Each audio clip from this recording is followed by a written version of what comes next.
Uma borboleta. E aqui? Uma igreja. Muito bem. Jéssica, o que você desenhou aqui, Jéssica? Uma flor. Essa aqui?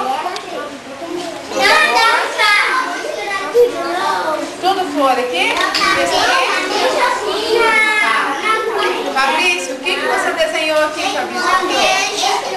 Uma igreja e um sol. Muito bem.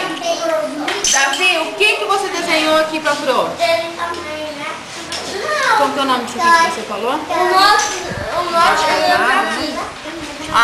O negócio de colocar água pra molhar as plantas, né?